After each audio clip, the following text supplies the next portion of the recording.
God the Father by Valerie Windsor, with Amanda Murray as Bee and Anthony Newlands as the Reverend Hardy.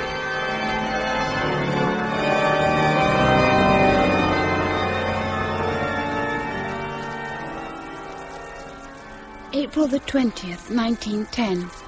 Got up, had breakfast, rained all morning, nothing happened, went to bed. 1910. I remember writing that such a long time ago. Such an absurd attempt to pin my life down on paper, as if to prove that... But there was nothing to pin. At 16, one always supposes that life is going to be so momentous. April the 21st. Got up, mended Edward's grey stockings. He goes up to Oxford for the Trinity term next week. It ought to be down if you start from Derbyshire. Cold mutton, baked potatoes and rice pudding. Sitting on the steps outside the dining room window of the vicarage. 1910. That was the year that... so many terrible things happening. But I sat and wrote my diary, as if... I remember... April the 22nd, 1910. Rained again. Annie made Flo and me do the junket. It was watery. Bed. April the 23rd. A fine day. I sat on the steps and wrote up my diary in a new exercise book. Could only remember 2 days back. It's all got up and went to bed. Nothing much happens in between. Went for a walk to the river. Edward and Flo smoked. Ivo and I looked for fish.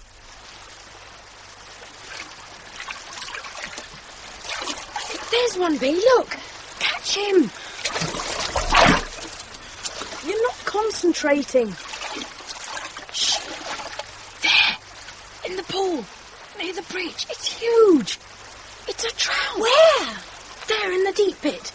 Shh. Who did that? I did. Here comes another. What shall I hit this time? I nearly had him then. Leave him alone. Don't tease him. I'm going to try and hit that white boulder. Bitch! You hit his leg. You did it on purpose. Of course I didn't. Come here. Let me see whether you hurt yourself. I haven't hurt myself. You hurt me. Let me see. He's bleeding, Flo. It's pouring blood. You have hurt him. Well, I didn't mean to. Of course I shall tell Father. Oh, no, you will not. Lend me your hanky, Edward. Ow! Oh, dear. Did that hurt? It's too tight. Of course it's too tight. It's a tourniquet. Surely you know what a tourniquet is. The extent of your ignorance appalls me. It's too tight, Ivo, dear. Dear, silly little Ivo, in order to prevent you from losing any more blood.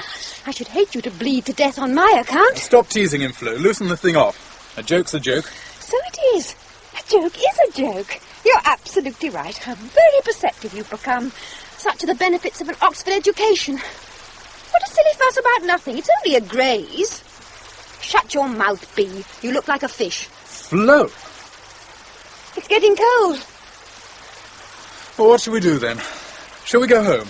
No. I know. Let's go up to the manor and see if the Cardales have arrived yet. Heatherwick Manor. Always windy up there. Hideous old house. Oh, I can't stand up straight. The wind will blow us away. Very healthy. Good for the lungs. The gate's locked. And all the shutters are drawn. What? They haven't come. It would seem not. If I were Lady Cardale, I'd sell this monstrosity and spend all my time in London. I should live a very grand life in London. Is that your ambition? Ambition? I don't have ambitions. What a waste. Well, since they're not here, I shall explore. Bee, do you dare go right up to the house and look in at the windows? Do you be? Shall we? I don't know. Oh, I'd love to have a look round the back. Oh, please. It's trespassing. Of course it isn't trespassing. We're friends of the family. I'm certainly a friend of the family. I'll come. I'm not scared. Then you've no imagination. I have. Oh, very well. I suppose you'll have to do. Ivor and I are going. You two can wait for us here. Don't be long. I shall be as long as it takes. Come on, Ivor. Look, I think there's a sort of gap in the wall here. Oh, this is peaceful. Flo doesn't change, does she? She's always so uncomfortably full of energy. What does she do with it all? Nothing. Oh, God. If it were not for the prospect of collections at the beginning of term, I should be very glad to be going back up. I think in the summer vac, I shall join a reading party. And not come home at all? Oh, yes, for a week or so. To see you. If I can bear it. I should like... What? Oh, to be able to say, I think I shall do this, or go there, or I might do that, or not. There's nothing stopping you. Flo might go to London soon. How on earth is she going to manage that? She writes to Sylvia Cardale. They've been corresponding since Christmas. Sylvia wants Flo to go and stay with them in London for the summer. The idea is that Lady Cardale will ask Father's permission to take Flo back with them. I don't suppose for a moment that he'll agree. Although considerations of class may sway him, he may be too flattered to refuse. Will you be lonely if she goes? Of course you will. Yes. But there's always school. I like school. So you do. I came next to top in the examinations. Phyllis Bartlett beat me by 3 marks. She is very good at maths and advanced botany. At advanced botany? Good heavens, what a formidable young lady Miss Bartlett must be. At maths and advanced botany. When you're older, perhaps you could come to Oxford. I should like that. I think I should like to read history. But you have to be very clever to win a scholarship. Phyllis Bartlett's cousin won a scholarship to Newnham. I meant that you might like to come to the May Ball. Oh. Perhaps my last May Ball. I'm not very good at dancing. I trip over my own legs. Poor Bee. Well, never mind. You'll soon grow out of that. Out of what? You wouldn't really like to be one of these female undergraduates. Everybody laughs at them. They're very dull girls, very serious-minded and earnest. No fun at all. Some of the chaps boycott lectures because of them. The dons despise them too. They all wear spectacles and boots and dreadfully mannish clothes. Well, I couldn't go anyway. You can't do anything if you've no money. Money is what binds us. Or the lack of it. If I had money, I should set up as a gentleman farmer. I'm not really cut out for the professions, Bee. I've not got the brain. But I'd make a damn good farmer. We ran all the way back. I've torn my skirt on something. Oh, Bee, you should have come. It was terrifying. All those monster shapes lurking under white dust sheets. Flo said one of them moved, but it didn't move. It was a sofa. You could see it was a sofa. I was trying to frighten you, you horrible, literal-minded little boy. You are late. It's only 4:05. Therefore, you are late. Tea is at 4 o'clock. I require it to be at 4 o'clock, and I require you to be present. Yes, Father. It is surely little enough to ask of you. You may pour, Florence. Yes, Father. Well, I trust you all had a pleasant afternoon. Yes, we did. Very pleasant. We went... Now, come along, Beatrice. Help your sister. Pass that one to Ivor. Well, let me hear what you've all been doing. How have you been spending your time? We went down to the river. The river? Beatrice, your fingernails are filthy. Have you washed your hands? Put the plate down. Well? Since you appear to have nothing to say in your own defence, perhaps you would be kind enough to close your mouth. Go and wash, Beatrice. Wash yourself thoroughly. You are not a clean child. April the 24th, Sunday. Got up early and went to communion. Matins. Edward played the organ.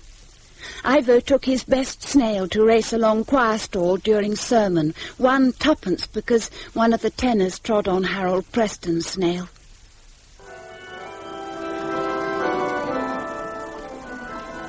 Oh, most gracious Lord, Holy Father, have mercy upon me, for I am unclean. Get up, V. Father will think you've been seduced by Rome. He looks vulgar. My father, processing alone down the aisle, past the pillar. Brass plate there now. Edward Arthur Hardy, 1891-1916. Killed in action. Dearly beloved, let us pray. Our Father, which art in heaven, hallowed be thy name. Thy kingdom come, thy will be done.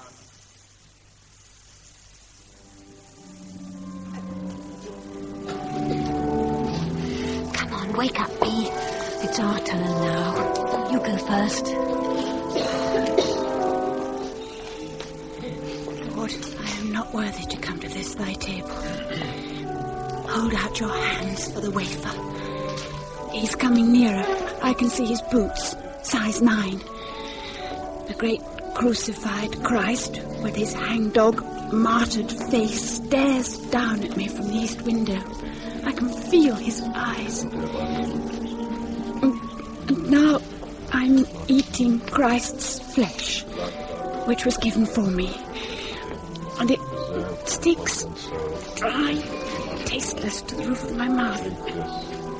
I'm making awful faces. It's stuck. Oh, God. His eye is upon me.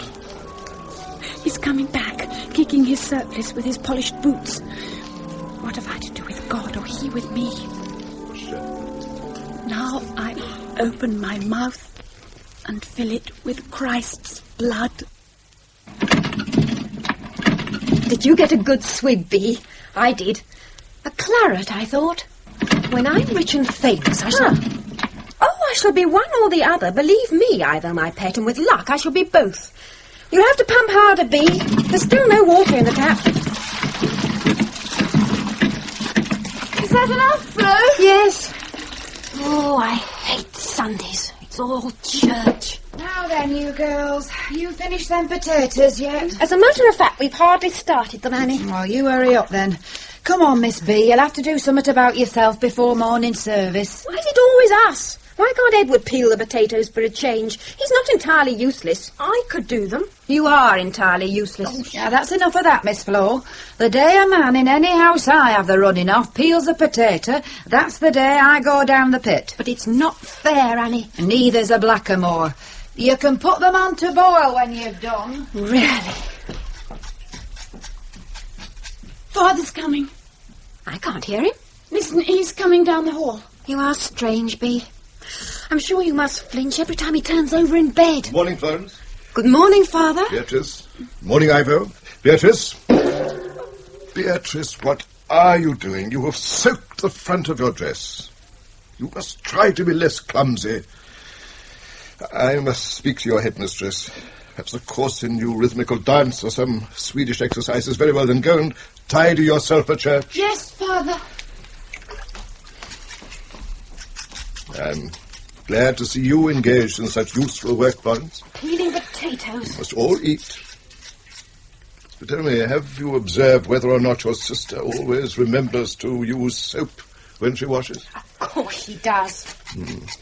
Sometimes, Florence, I am forced to the conclusion that the Church is too liberal in its dealings. I am with St. Paul in this matter. You should read his letters. The Blessed Sacrament is not to be taken lightly. She was pulling the most appalling faces. Who was? Beatrice, and her hat was crooked.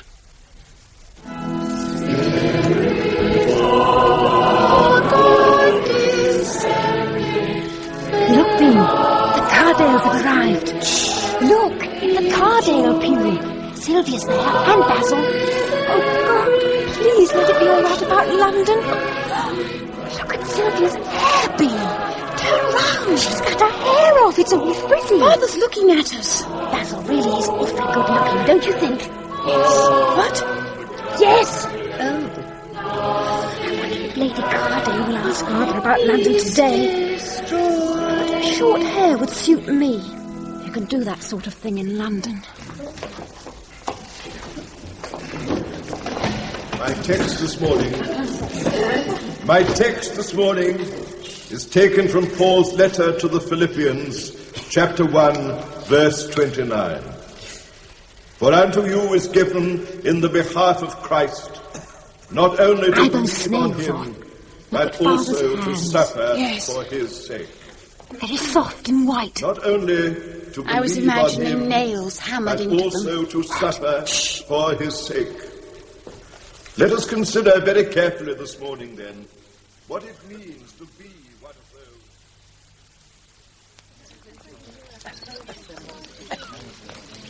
those. My dear Florence, how perfectly charming you look.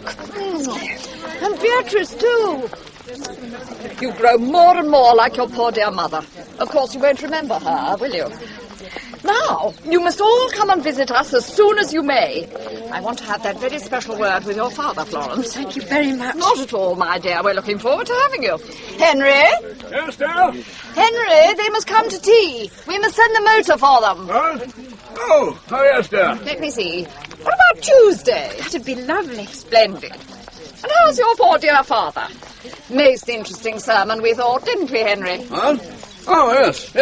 Good morning, Sir Henry. Good morning, Lady Mary. Do forgive me. May I say what a pleasure it is to see you again. Thank you. Well, now, good hunting this season, Vicar? Henry, the Reverend Hardy does not hunt. Doesn't hunt? Oh. Now, is everybody ready? Henry? Sylvia? Yes, Mother? Basil? Where's Basil? He and Edward went on ahead. Well then, my dear Vicar, perhaps you would escort me to the motor. We are so hoping that you Do will like bring your big hair, wonderful Sylvia. family to tea on Do you? Tuesday. Oh, awfully. It's very practical, of course. Yes. Long hair would be such a dreadful bind in prison, don't you think? You got my last letter? Yes. We'll talk about it on Tuesday. Has Christabel Pankhurst got short hair? No. Well, now, young Beatrice, will you take my arm? You and I seem to be bringing up the rear, huh? My word. You are a tall girl. Take after your father, what, huh? Yes. Fond of hunting, no? No. We don't. We haven't. Oh, no, of course not. Silly of me. No stables. Pity. Tall girl like you. We're still in the schoolroom, what? Yes. No, I go to a day school near Dogthorpe. Oh, jolly good. You shall tell me all about it on, Tuesday, Henry. April the 26th, Tuesday. Went to tea at the Manor. Dust sheets still in the Chinese drawing room. We're thinking of calling it the Japanese drawing room. Nobody will know the difference. Of course they will, Mamma. Nonsense, Sylvia. Nobody in Derbyshire could tell one from the other. And everything Japanese is very comme il faut nowadays. Darling Mamma, nobody in Derbyshire will know that either, so what is the point? Do please sit down, all of you. Sylvia, dear, ring for tea. Righto. Now come and sit by me, Vicar. Thank you. Sylvia and I wish to ask you a Come along, young particular Beatrice. favour. You and I'll have a peer at the stable, shall we, before tea arrives? Are you coming, Basil? This, by the way, is the girl who likes horses. Vast, great girl, isn't she? Please. And a good strong pair of hands on her, too. Wonder if she could manage one of the hunters. What do you think, eh? And this beautiful fellow, this is Bucephalus. Is he very fierce? A bit nervy, but not fierce. He looks awfully fierce. You don't really like horses at all, do you? I don't know anything about them. I think they're very beautiful at a distance. You're right. They are beautiful. I have a statuette in my room, a bronze. I think I never saw anything so beautiful in my life. It's of a boy on horseback. You can feel the power of his thigh muscles. Oh, it's an exquisite thing. Why, I wonder, did you tell my father that you liked horses? I didn't. He You seem to think that I must like them. Yes, of course, he would. You mustn't mind if he appears to be abominably rude. You should hear what he has to say about me. He considers an interest in the arts to be a feminine, trivial characteristic. Tell me, are you fond of paintings, Beatrice? I've never seen any, except for the print of the light of the world in Father's study. I don't like that. I don't like his face. Oh, you're so right. Sentimental trivialization. You must have natural taste. I, too, have an antipathy towards the pre-Raphaelites. I should very much like to show you some of the paintings which my more enlightened ancestors have collected. I'm making a collection... You're still there? I promise I won't let him put you on a horse. Oh, thank you. Come along, come along. They're all waiting for us. Come and have tea. You are all ready, then? Yes. And if your father absolutely refuses? Then I shall come anyway, if Lady Mary will have me. Oh, yes. She considers it quite reprehensible that you should moulder away here. Her words, not mine. Oh, do you smoke? Good gracious, no. Not in public. Do you? Naturally. Excuse me. It must all seem so simple to you. It is. But I can't help being nervous. If your father agrees to your coming, then there will be no problem until you fail to return home in August. If, on the other hand, he refuses his permission, then the inevitable battles will have to be fought sooner rather than later. Have you any money? I have £3, 17 shillings and 4pence 3 farthings. Annie Kenny started the whole London campaign with less. Another cup of tea, Florence? No, thank you, Lady Mary. How about you, Vicar? Can I tempt you to another cup? Thank you. So you see, it would be possible, would it not, for Florence? I think Murray is winning. Sylvia. Your father is obviously susceptible to flattery. I feel I ought to tell you that I've no real commitment to anything but getting away from home. I have to get away. Yes, of course. I think it's splendid of you. But you see, ultimately, that is what the suffrage movement is all about. Are you two still whispering in that corner? Sylvia, you've monopolised Florence all the afternoon. We've been discussing the suffragette movement, Mamma. Sylvia. Oh, my dear, I should have known. I begin to wonder, Sylvia, whether you have any other topic of conversation. Did you know, Vicar, that my daughter is a militant suffragette? I most certainly did not. Ah, I can see that you don't approve. Lady Mary, I admit I am surprised that you and Sir Henry allow your daughter... Henry, did you hear that? What? What's that? I'm afraid the vicar disapproves of us, Henry. No, you misunderstand me. I expressed myself badly. No, it is the movement itself. Those dreadful, mannish, Pankhurst women of which I disapprove. On any more personal level, I would not presume. To come to this thy presence, O merciful Lord, trusting in my own righteousness. For I have sinned against thy holy law, and am no more worthy to be called thy son, a daughter. Have mercy upon these my misdoings. Are you in bed yet, Miss Beatrice? No, Annie. Then put your dressing gown on. There's a good girl, and you slip down to your father's study. Miss Florence is already there. He wants to talk to both you girls. Come in, Beatrice. Sit down. Next to your sister. Beatrice, did you talk to Sylvia Cardale at all this afternoon? No, Father. Not at all? No. I said things like, how do you do, and goodbye. Yes, so I would assume. Try not to be stupid, Beatrice. What I'm trying to ascertain is whether you held any prolonged conversation with her. No. Did you know that she is what is called a suffragette? No. But you, Florence, did you know? Yes, Father. And have been corresponding with her on the subject of the suffragette movement since Christmas? Yes. I see. And it never occurred to you, Florence, at any time to discuss the subject of female suffrage with me? I didn't discuss it with you because I knew that you would disapprove. I like Sylvia very much. I admire her. You admire a young girl who speaks to her mother as if they were contemporaries? who blatantly smokes cigarettes without even the courtesy to ask the Assembly whether it objects, and who cuts and frizzes her hair in that extraordinary coiffure.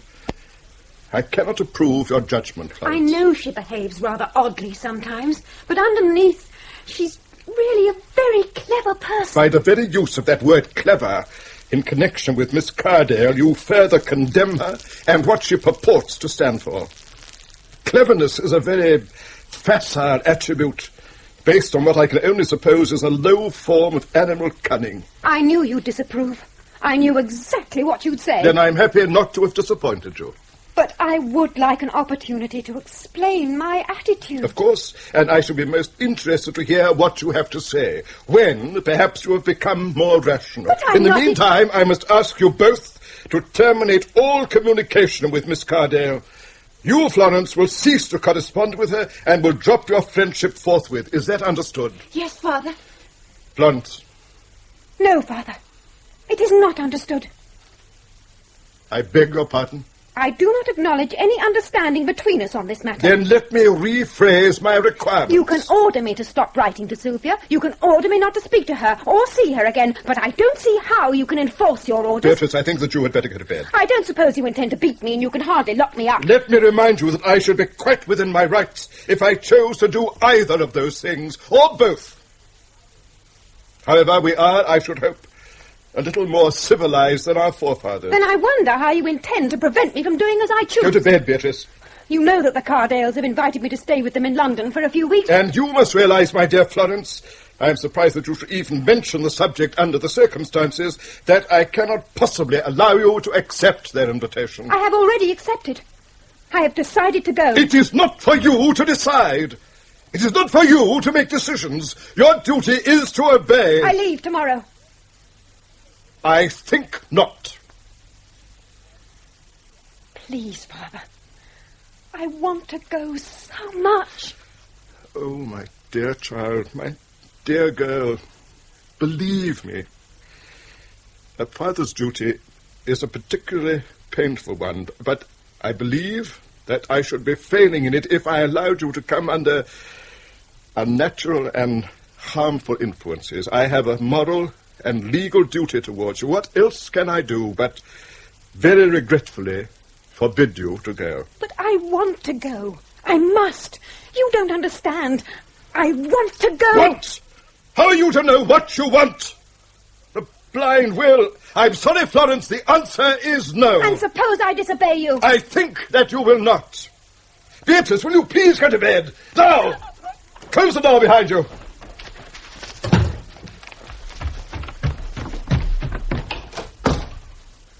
Please, God.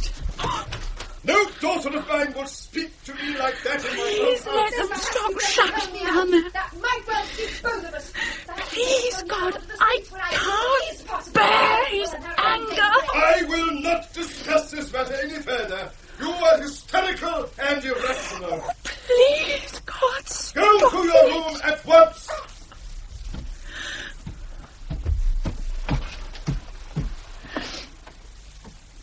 Oh, how I'll make him suffer. How he will suffer. What are you doing? Packing. I'm going to catch the earliest possible train tomorrow morning. When is the earliest possible train? There's a milk train at about 5. I want to get away without being seen. You'll have to lend me all your money. Where are you going? To London.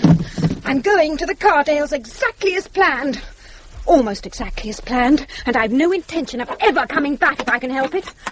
I shall need all Ivo's money, too. I don't think he's got any. Don't be silly. He's got all his birthday money. Please, Flo. You can't just leave me. He'll be so angry. What shall I do? If I stay here, Bee, I shall crumble uselessly away.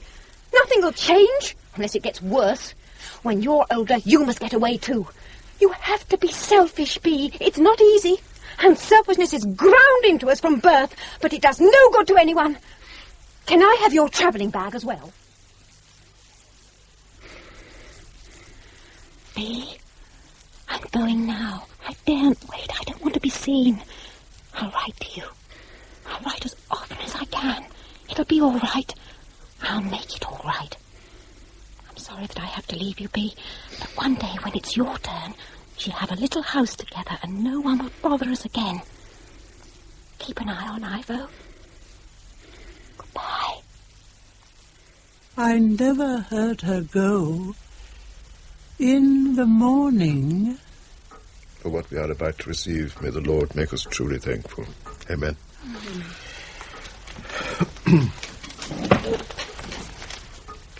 You brushed your hair this morning, Beatrice? Yes. Indeed. Am I to infer that as some sort of early morning exercise you have taken up the pursuit of climbing backwards through hedges? Where is your sister? She is more than 5 minutes late for breakfast. She has left you a note. Left me a note? Then she is out.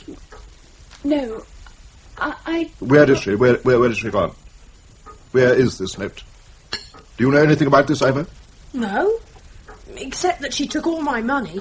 I had nearly £5. She took all of it, even my collection of farthings.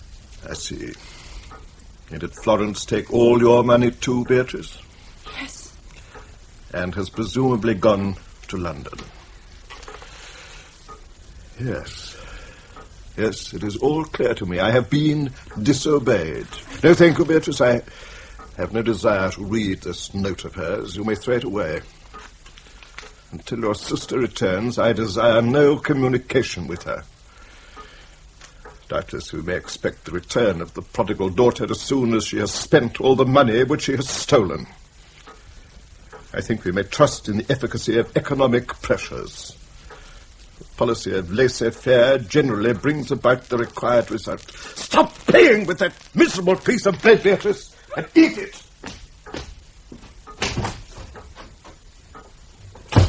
Crikey. Don't you want that bread? No. You've gone a horrible white colour. Horribler than usual. Where's Flo gone? To London. How long is she going to be away? I don't know. Perhaps forever. Oh, good! Oh, double good! Double, treble good. Ivo! Well, it is good. I'm glad she's gone. She's always trying to hurt me. I don't know why. I'm the only person who's any good, I suppose. You and Edward are too drippy. You go white and cry and things. I'm jolly glad she's gone. I hope she never comes back. Ever. Father's walking down the drive. What do you think he's going to do? He's walking very fast. Do you think he'll go to London and fetch her back? He won't do anything that might make him look a fool. No. Look at him. He's in a foul temper. Thank God I go back to school on Monday.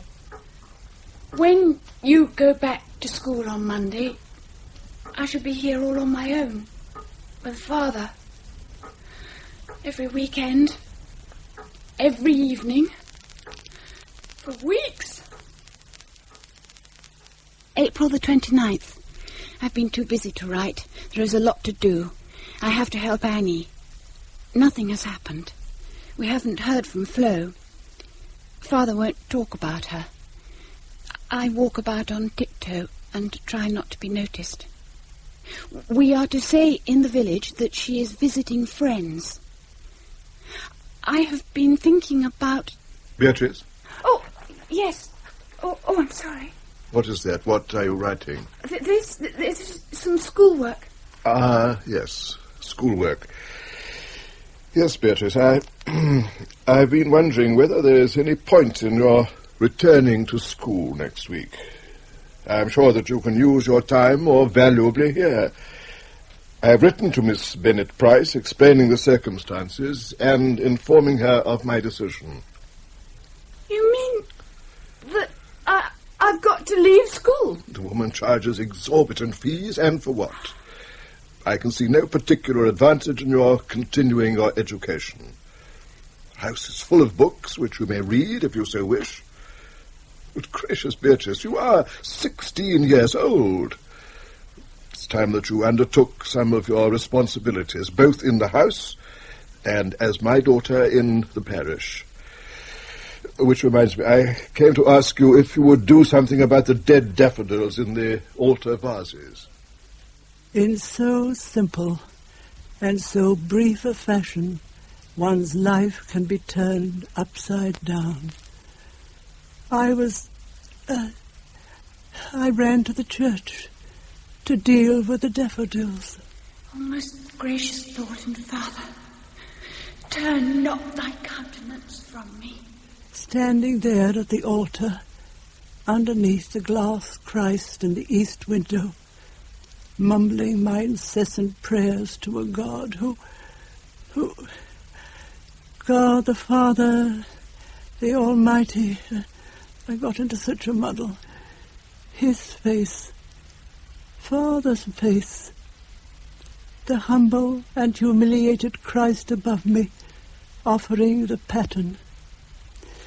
Well, if there was a God, and I did not dare doubt it, evidence of his existence was everywhere in those days, then he could have nothing but contempt for me, daughter of Eve, sinner, dirty, somehow the source of sin.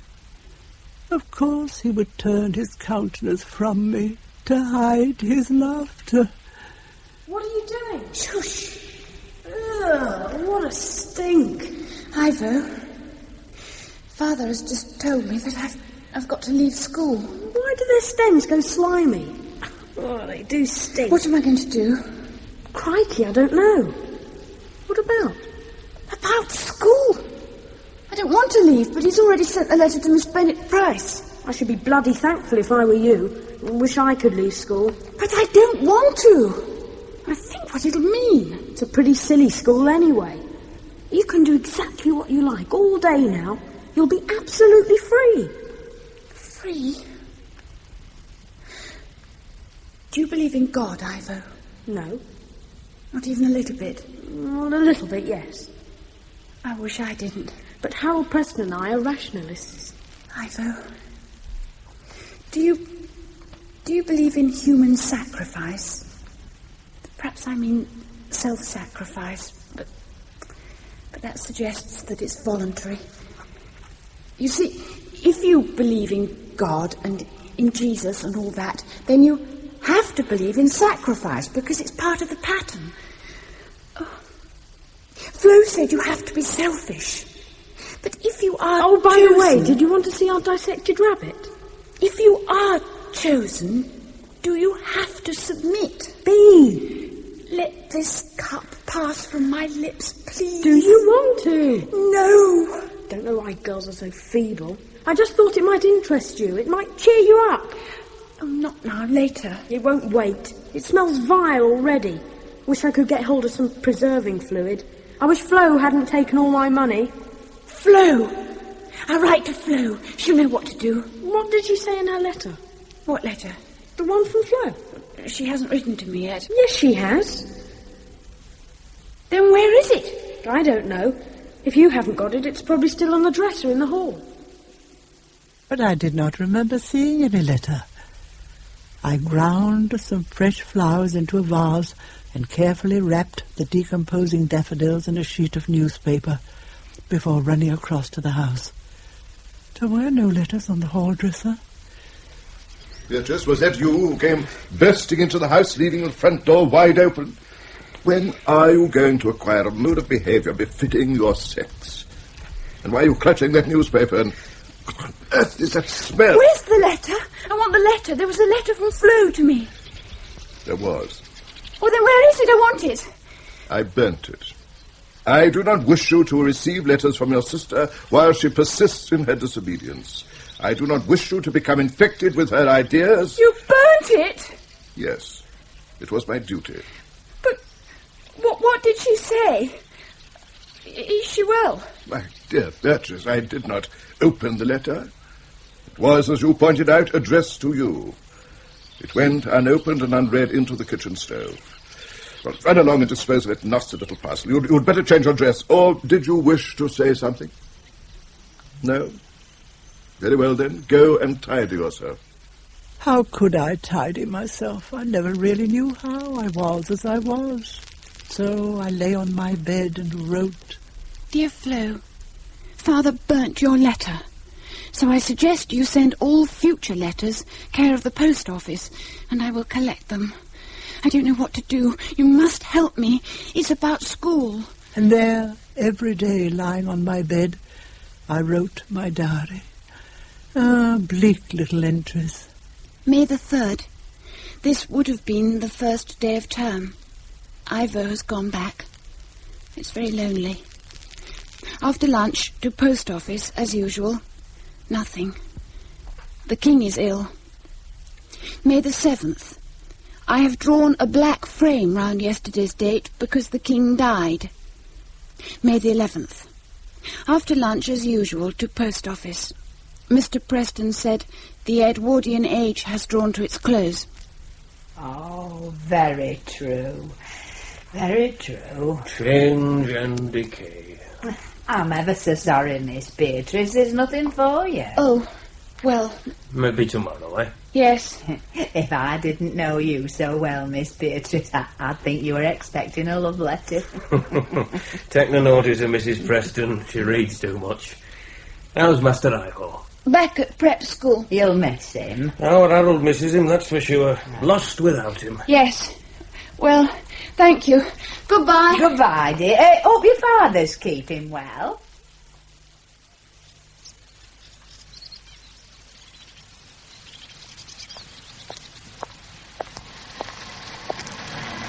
Hello?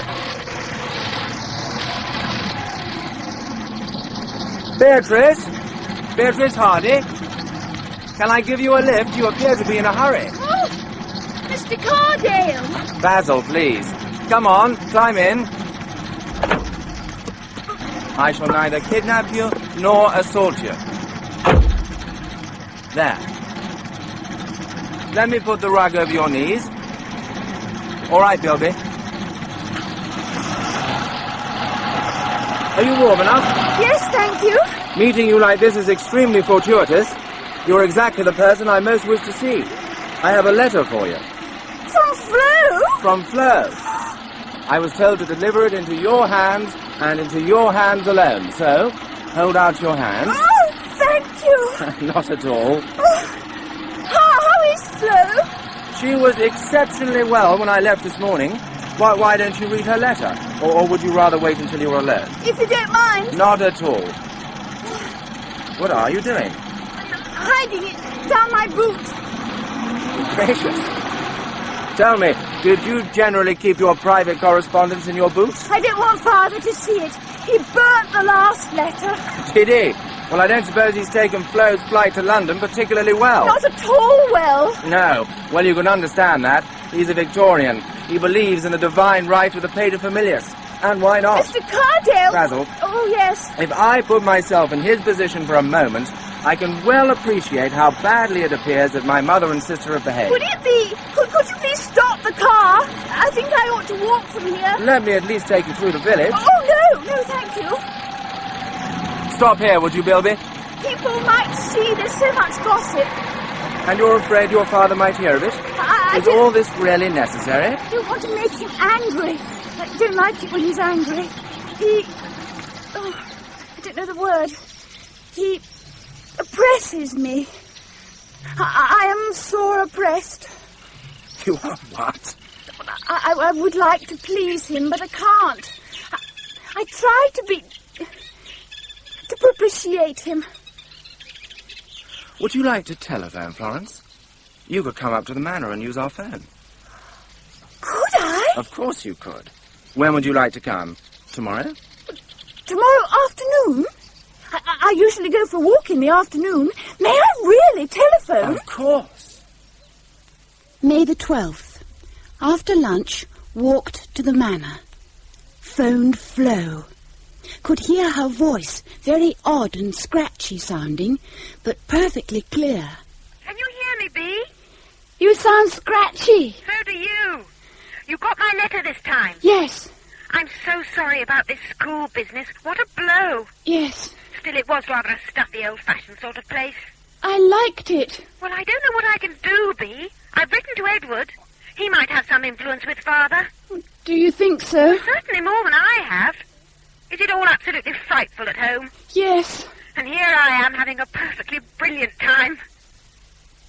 Are you still there? Yes.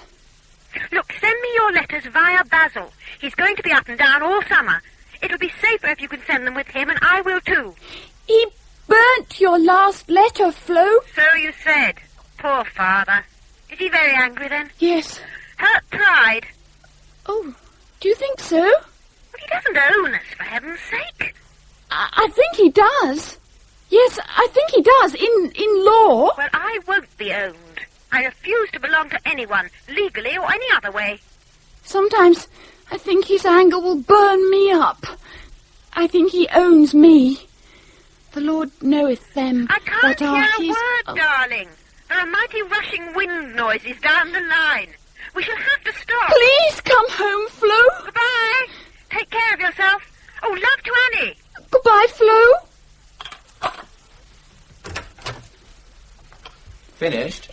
Yes, thank you. Jolly good. Well now, would you like some tea? Tea? Oh, no, I have to be back for tea. I have tea with Father. But you don't have to go yet, surely. Come and see the pictures I've been hanging in the long gallery. I'd like to show them to you.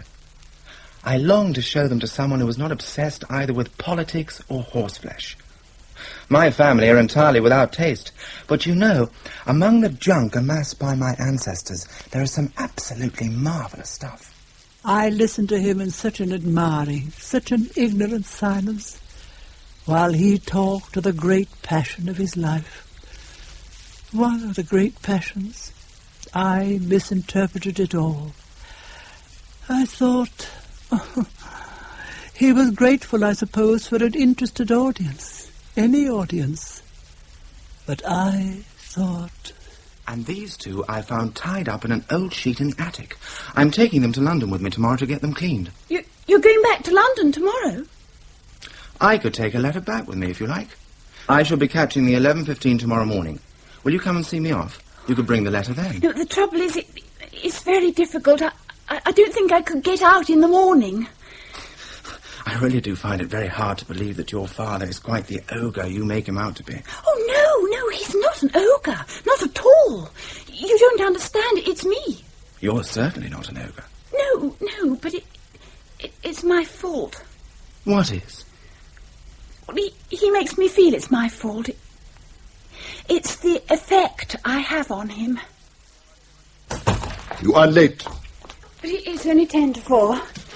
I ran all the way. So it would appear. However, it is in fact 7 minutes to 4. Annie's mother has had what Annie describes as a bad turn. It will mean that Annie will have to reduce the number of hours she gives us.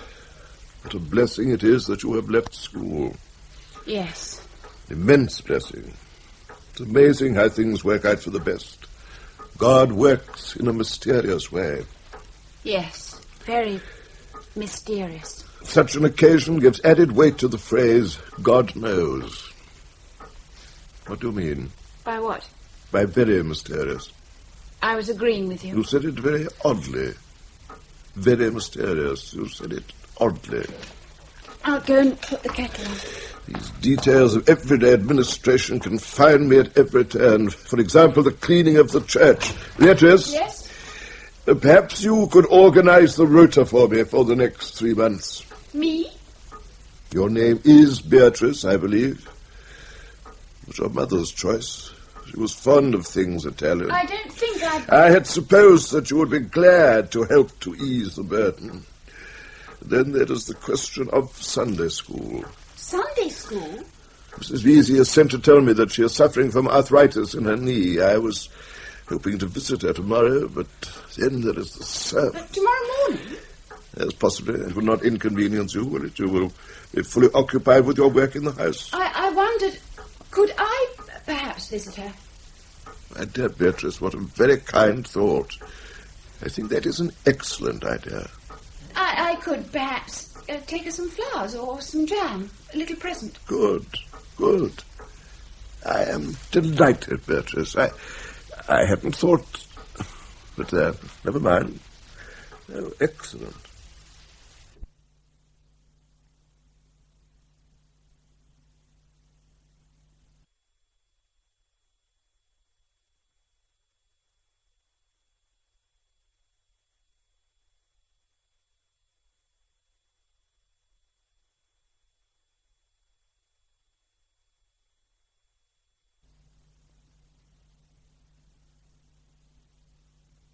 Schopenhauer said, the fundamental fault in the character of women is that they have no sense of justice. This arises from their deficiency in the power of reasoning and reflection, but is also partly due to the fact that nature has not destined them to be dependent on strength, but on cunning. That is why they are instinctively crafty and have a tendency to lie. Hello? Hello? Stop the car, Bilby. I'm so sorry to stop you like this. I'm so late. I thought I'd miss you. Come on. Jump in. All right, Bilby. I couldn't get away. I thought I'd never get to the station on time. I've got the letter. Here. And these are some things of Flo's. And some jam. Oh, and 10 shillings. Will you give them to her? Yes, of course. Did you say jam? It was all wrapped up very carefully. Good. Will you be able to manage it all? As long as the jam doesn't leak. It's supposed to be for Mrs. Vesey. I'm supposed to be visiting her now. I did go in for a few minutes on the way here and took her some flowers. It wasn't a complete lie. May I come and see you when I'm next up here? You mean come to the vicarage? I'm not at all afraid of your father, you know. If I'm to be honest, Bee, I've always thought him slightly absurd. Do you mind my saying that? You look as though you expect me to be struck by a thunderbolt. I was wishing that I were able to think him absurd. An absurd anachronism. But I don't think that anybody who is in possession of so much power can be dismissed so lightly. Does he have power? Oh, yes. But perhaps only because you allow him that power.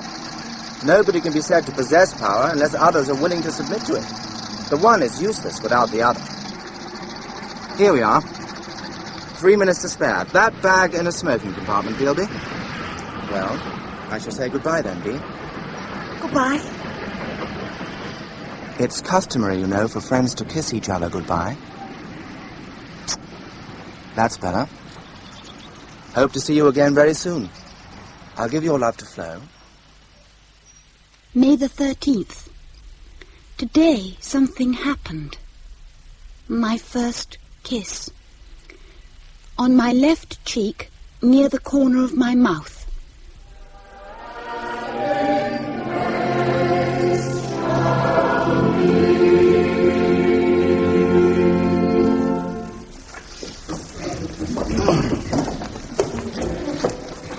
The text for my sermon this morning is taken from the second epistle of the Apostle Paul to the boy Timothy.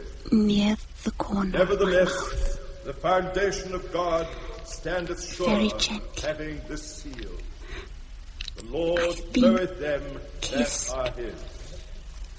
Me. And such a reminder is as necessary for us today as it was nearly 2,000 years ago. Potatoes, please, Beatrice. Thank you. You are not having any? No, thank you. Beatrice, I was talking to young Albert Beelby after Matins. Or rather, I overheard him in conversation with the other choir boys. I understand from what he said that Basil Cardale had been at the manor for a few days last week. So I believe. You believe? He came partly on estate business and partly to collect some things for his mother. Ah, so in fact you do not believe. You know for certain. Yes. I understand that Albert Beelby's father works up at the stables and that he often acts as their chauffeur. Yes. Yes. You did not tell me that Mr. Cardale had invited you to drive with him and that you had accepted without having had the courtesy to ask me for my permission. Mr. Cardale offered me a lift since I had walked further than I had intended and was in danger of being late for tea. I see. The gravy, please. It was a kind gesture, which I could hardly refuse. Nor could I reasonably be expected to ask your permission before accepting. Thank you. Did he mention your sister? He said that she was well, I see. and that she intends to take up some sort of employment. She is learning stenography. Stenography? What nonsense is this? Understand me, Beatrice, that family has behaved abominably. The Cardales? I suppose they have presumed to pay for her lessons. They are deliberately encouraging her in her foolishness, deliberately undermining my authority. It is possible that Florence will make a great success of stenography. Am I to understand that she intends to support herself by these means? That she has some idea of staying in London? Well, let us see. Florence, of course, is quite incapable of enduring the hours and the conditions. A lot of girls do. Working-class girls, perhaps. That is different. It is no doubt an ideal occupation for them. But Florence was born a gentlewoman. It is her good fortune, and yours, that you were born into the higher levels of society where you are supported and protected and have no need to provide for yourselves. What happier position could there be? Your plate, please.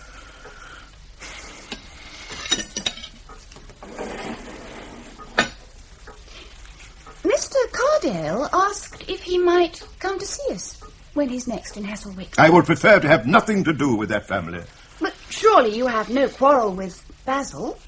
Would it not be both civil and civilized to, well, perhaps to ask him to tea? Will you have apple pie, Father, or rice pudding? May the 21st. Sunday again.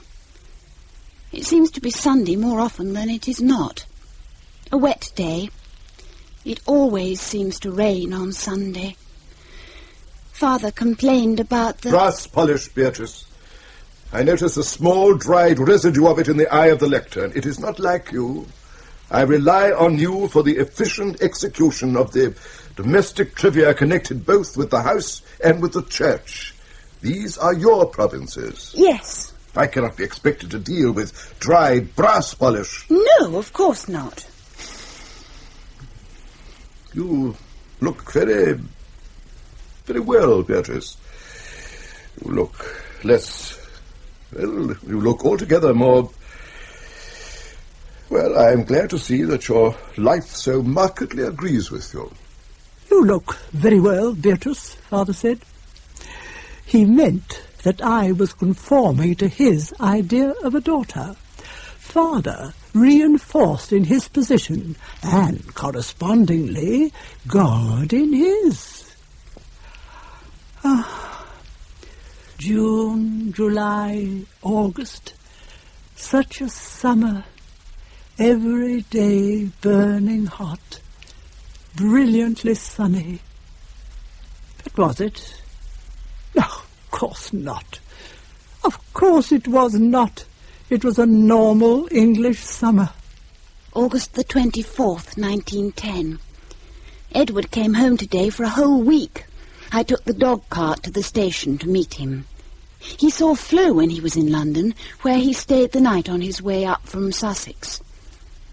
Ivo is spending the summer with a friend in Devon called Purbright Minibus.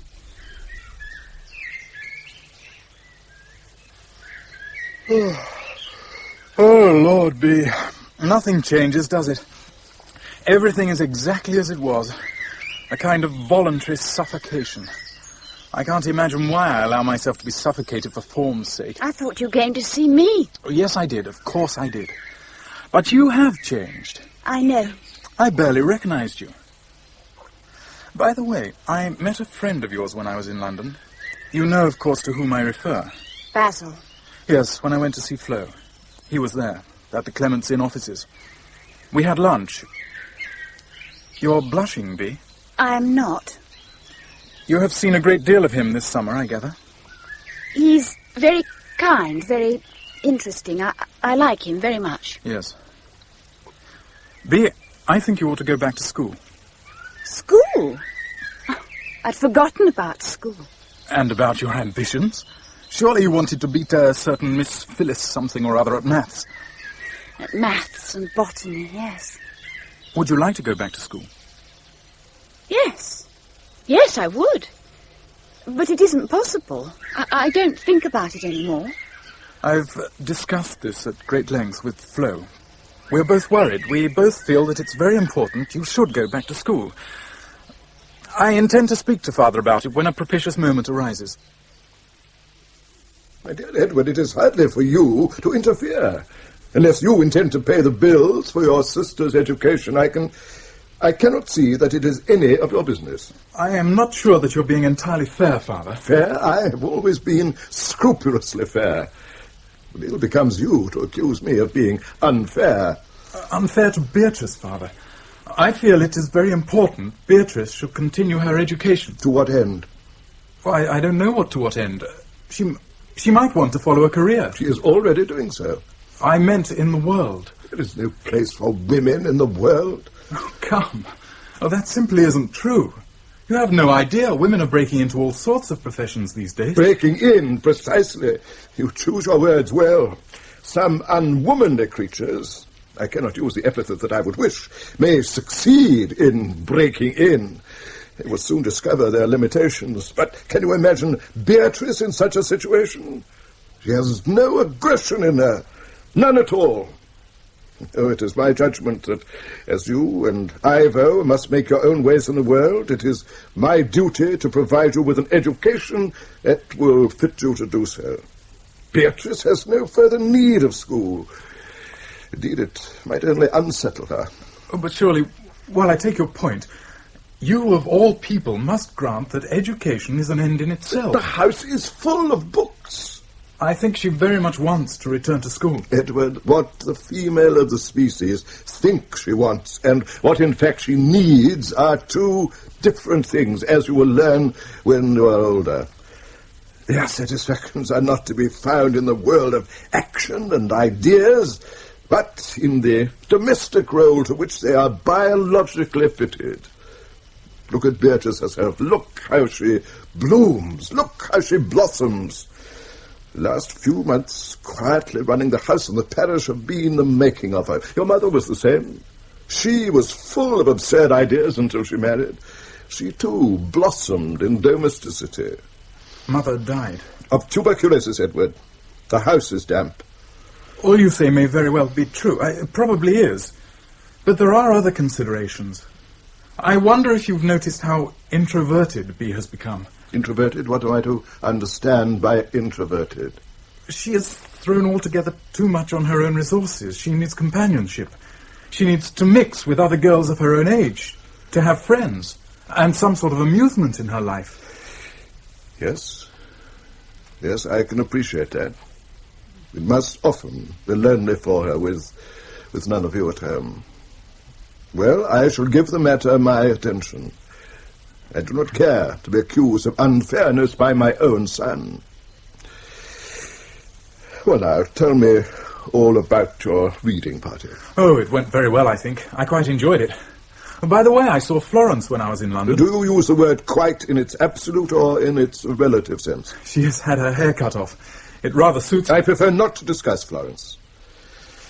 I may say, however, that I had expected her to return before this. I don't think she is prepared to come back. Nonsense. If necessary, I shall go and fetch her. I think she, too, wants to make her own way in life. Then she has no right. What do they want, these women? We give them everything, and yet still they want. There is no satisfying them. They must be controlled. Oh, forgive me, Edward. I'm tired. It is not a subject I wish to pursue. August the 31st. I am alone again. Edward has gone to stay with a friend in York, and we shall not see him until Christmas. Ivo is still in Devon, and Flo still in London. She has her own room now. But I don't mind about being alone, because suddenly everything seems all right. I'm to go back to school this coming term. It's all arranged. But better than this, Basil is coming for the weekend, and Father has suggested we invite him for tea. September the 1st. I went up to the manor after a cold lunch. It's no good. I cannot write about today. Bea, how lovely to see you. I'd begun to think that you weren't coming. I'd begun to think the same. I couldn't get away. Poor Annie's nursing her mother, so I had a lot to do this morning, and then the washing up. Let me take your hat. Oh.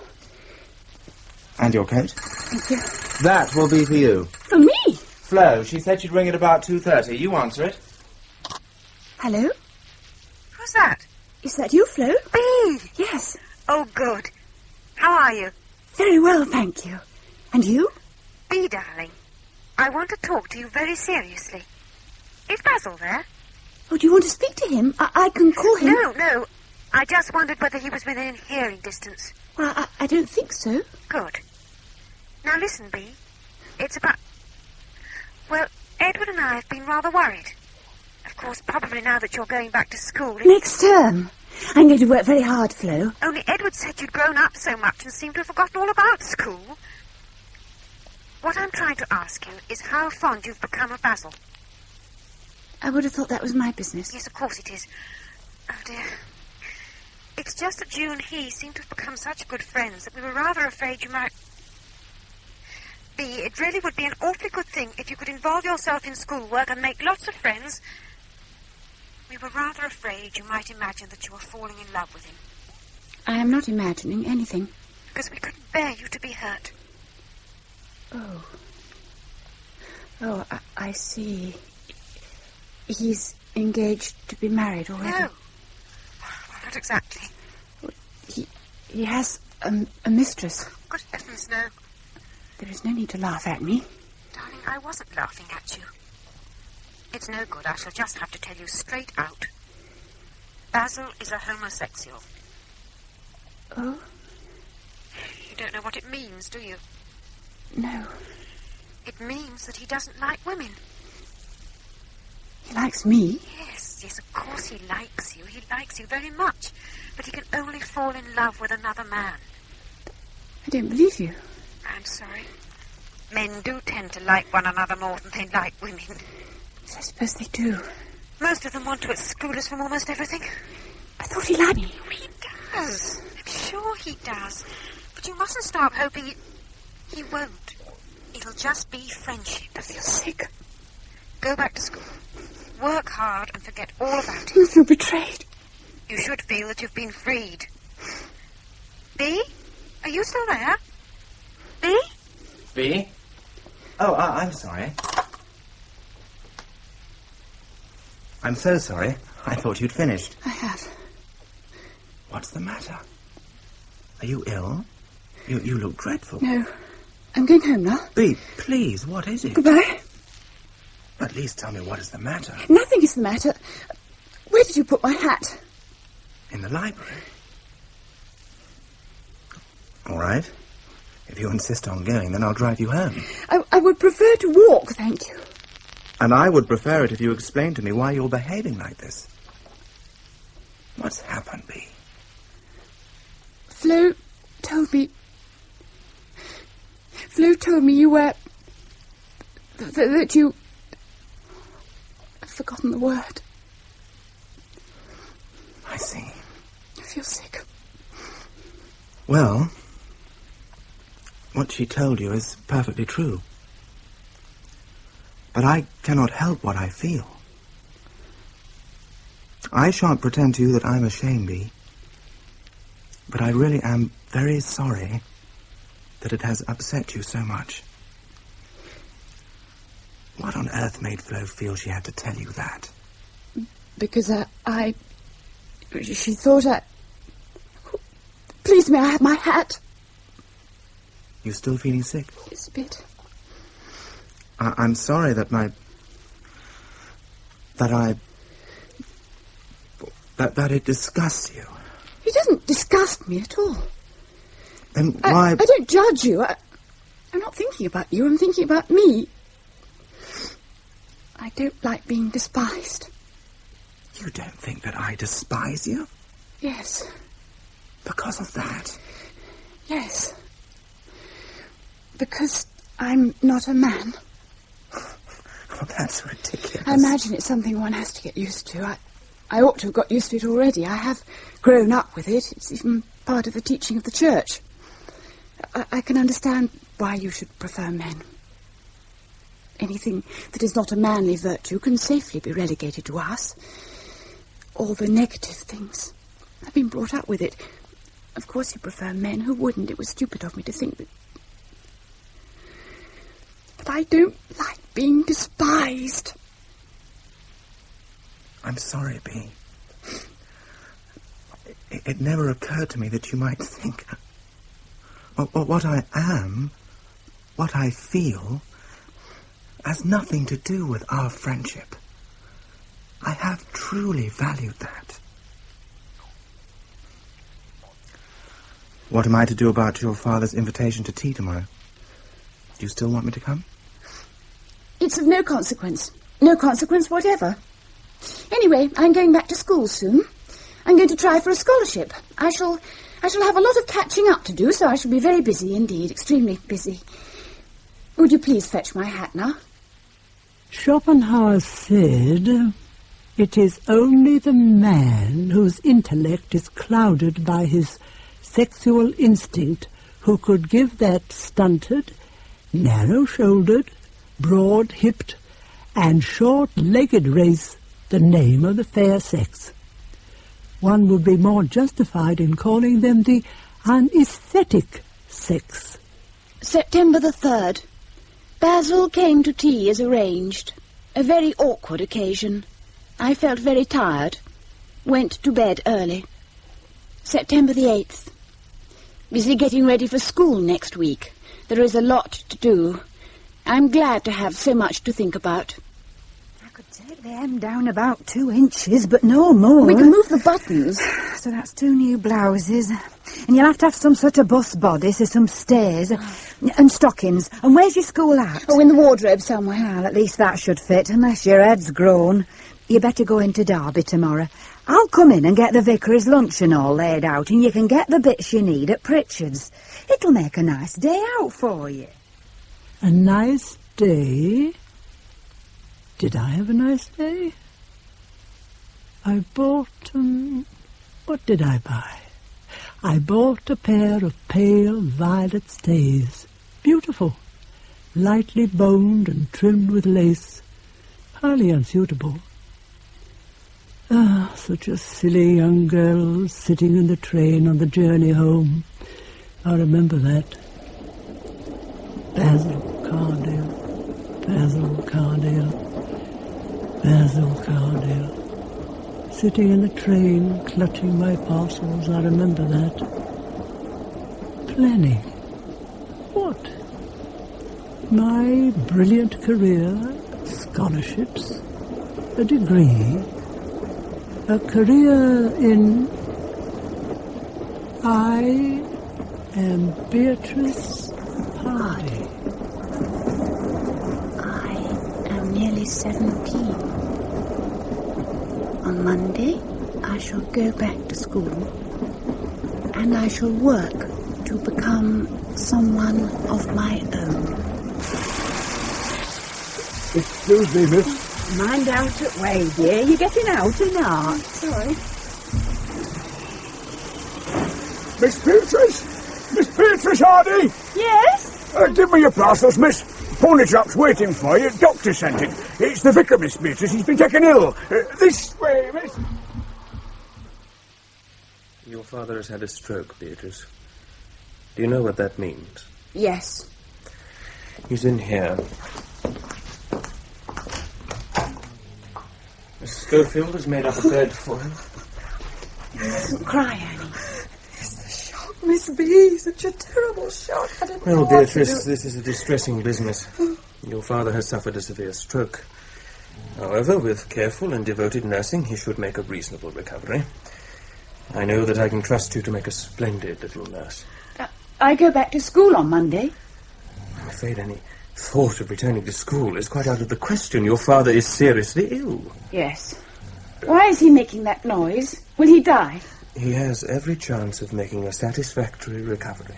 He will get better, then. Let's hope so. We shall all be praying for him. I'll see you out, Doctor. No need, no need. I know my way.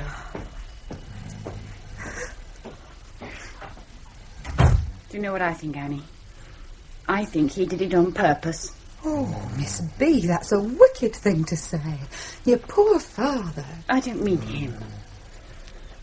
Every path that opened before me he consumed with tongues of fire. All I wanted was to go back to school, that was all. It seemed my only chance. I expect he's laughing now, Annie, up there, sitting up there and laughing at me and you and my mother. All the hundreds and thousands of us making quiet, obedient and loving sacrifices of ourselves. Now, you come along and sit down, dear. I don't like to hear you talk like that. Oh, Annie! There, it'll be all right. You see? You'll be better again in no time at all.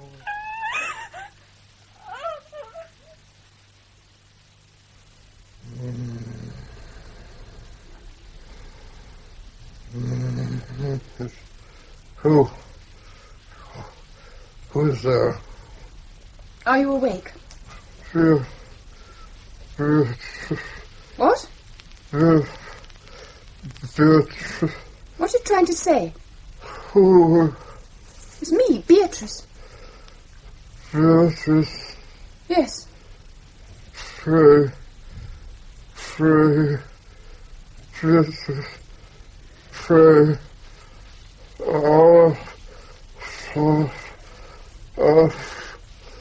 Our Father which art in heaven. Our Father. No. Please. No. Our Father. Please. No, I've given up prayer. I will not pray to him. Go to sleep. Is he asleep? Yes.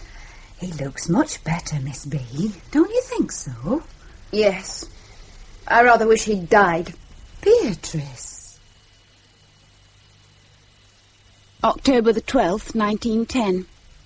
I have not written in this diary for several weeks. I have been too busy and too tired, and there has been nothing to write. Today, Father is going to get out of bed for the first time. He's going to try to walk to the chair by the window. Thank you, Beatrice. You have a strong arm, my dear. That will do very well. Let me put the rug over your knees. Can you lift your arm? There. You may tell Annie to bring my tea tray now. Annie is not here. Not here? Her mother is bedridden.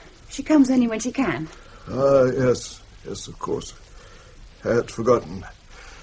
I find my memory, Beatrice. That day when I was taken ill. Yes?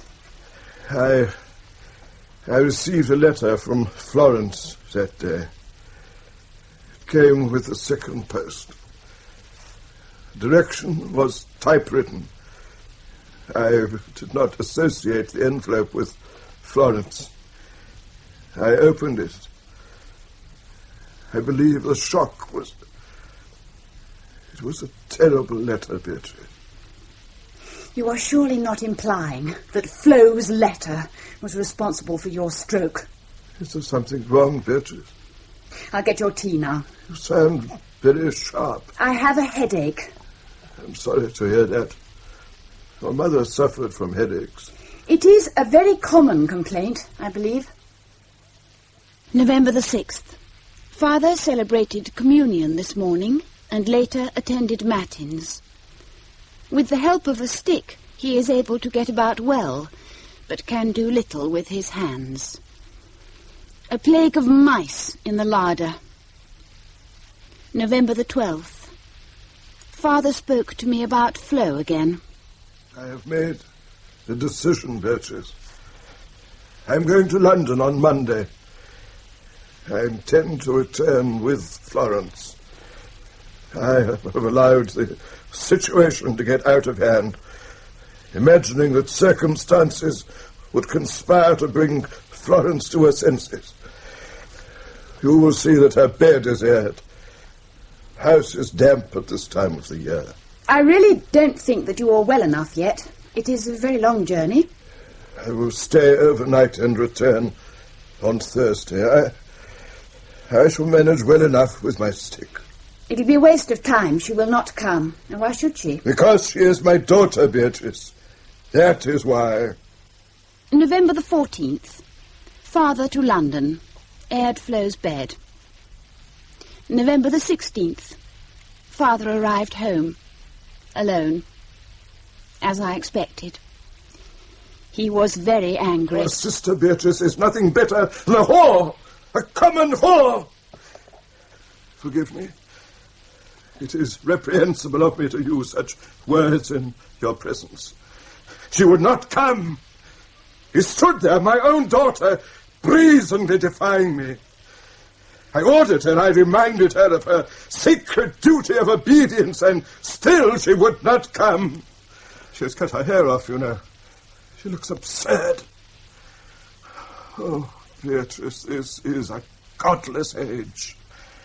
What will happen to the family, that most sacred of all institutions, if girls are allowed to wander about, if they waste their time and intellect on matters which do not concern them? The whole structure of our society will topple if this deliberate flouting of the laws of God and of man is not brought under control. I am sure the family is a very convenient institution for you, Father. But perhaps it does not suit all of us. I think you should go to bed. Good heavens, Beatrice, what nonsense you talk. It is not a matter of convenience. If you are talking about convenience, then the family is surely an institution perfectly designed to serve your sex, to provide her with occupation and interest. You just stick. She may think she has won, but she has not. Let her make her own way. Let us see how far she will be able to go before she discovers how wrong she has been. I look forward, Beatrice. I look forward with some degree of relish to seeing your sister's unnatural and unfeminine arrogance tempered by the world. And he did not have long to wait. Oh, no. November the 21st. Father found a small paragraph in the Times. He read it to me at breakfast. Listen to this, Beatrice. This will interest you.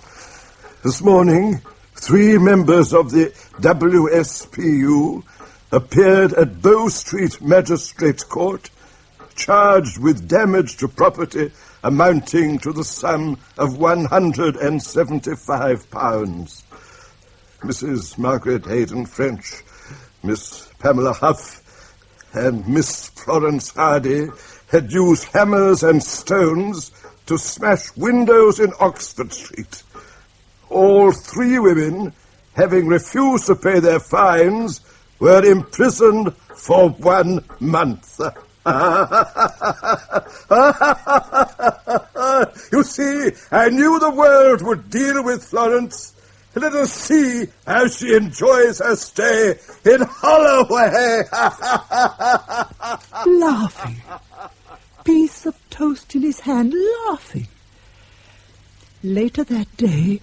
No, I don't want to. But it's all so very clear, so very in my head. Later that day, I went down to the river like David, and I chose several large white stones, and I hid them in my basket.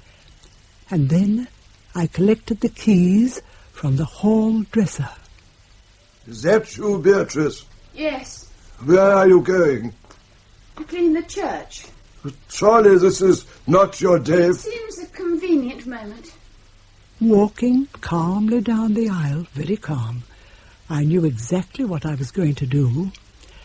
I put the stones carefully on the altar and looked up at the huge stained glass Christ looming over me. He had no right to expect such absurd behavior from me. I threw the stone at him, the biggest one, and another, and another. The noise terrified me. I was trembling. I was waiting for something to happen. Retribution of some sort. Nothing. Silence. I remember the undamaged face of Christ stared down at me above the ruins of his body. A frenzy of destruction possessed me. I tore off the altar cloth, stamped the flowers into the carpet, hurled a silver candlestick at the pulpit, and then I took the communion chalice, from which every Sunday I drank the blood of Christ, and I threw it. I threw it as hard as I could at the glass face. There!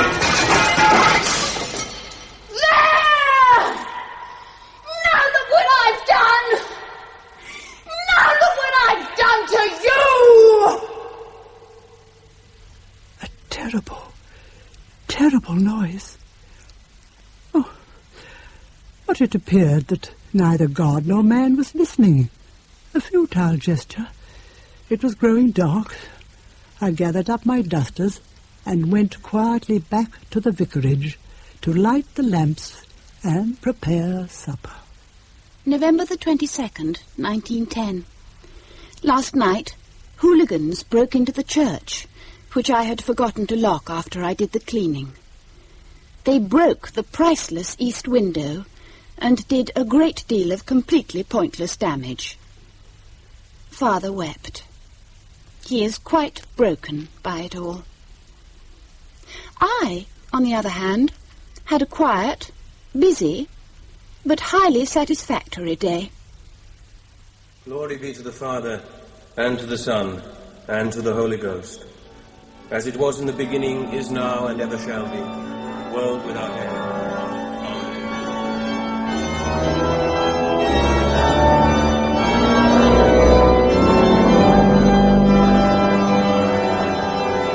In God the Father by Valerie Windsor, B as a girl was played by Amanda Murray, and B in her 80s by Gladys Spencer.